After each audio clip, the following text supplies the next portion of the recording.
ನಾನು ಕಳೆದ 3 ವರ್ಷಗಳಲ್ಲಿ ಸಿದ್ದರಾಮಯ್ಯರ ಆಡಳಿತವನ್ನು ನೋಡಿದ್ದೀನಿ. ಇಂಥ ಆಡಳಿತ ನಾನು ಯಾವತ್ತೂ ನೋಡಿರಲಿಲ್ಲ. ನನ್ನ ಇಡೀ ಸಾರ್ವಜನಿಕ ಜೀವನದಲ್ಲಿ ನೋಡಿರಲಿಲ್ಲ.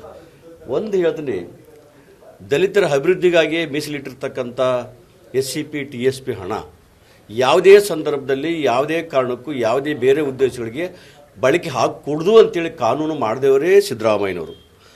ಕಾನೂನು ಮಾಡಿರ್ತಕ್ಕಂಥ ಸಿದ್ದರಾಮಯ್ಯನವರು ಇವತ್ತು ಕಾನೂನು ಮುರಿತಾ ಇದ್ದಾರೆ. ಕಳೆದ 3 ವರ್ಷಗಳಿಂದ 53,000 ಕೋಟಿ ರೂಪಾಯಿಗಳನ್ನು ದಲಿತರ ಅಭಿವೃದ್ಧಿಗಾಗಿ ಮೀಸಲಿಟ್ಟಿರ್ತಕ್ಕಂಥ ಹಣವನ್ನು ಇವತ್ತು ಬೇರೆ ಗ್ಯಾರಂಟಿ ಯೋಜನೆಗೆ ಬಳಸ್ತಕ್ಕಂಥದ್ದು ಯಾವ ನ್ಯಾಯ ಸ್ವಾಮಿ? ಹಾಗಾಗಿ ಇಡೀ ರಾಜ್ಯದ ದಲಿತರು, ಅದು ವಿಶೇಷವಾಗಿ ದಾವಣಗೆರೆ ಮತ್ತು ಬಾಗಲಕೋಟೆ ದಲಿತರು ಯಾವುದೇ ಕಾರಣಕ್ಕೂ ಈ ನಾಳೆ ನಡೀತಕ್ಕಂಥ ಚುನಾವಣೆಯಲ್ಲಿ ಕಾಂಗ್ರೆಸ್ ವಿರುದ್ಧವಾಗಿ ಮತ ಚಲಾಯಿಸ್ತಾರೆ ಈಗಾಗಲೇ ನಿರ್ಧಾರ ಮಾಡಿ ಆಗಿದೆ.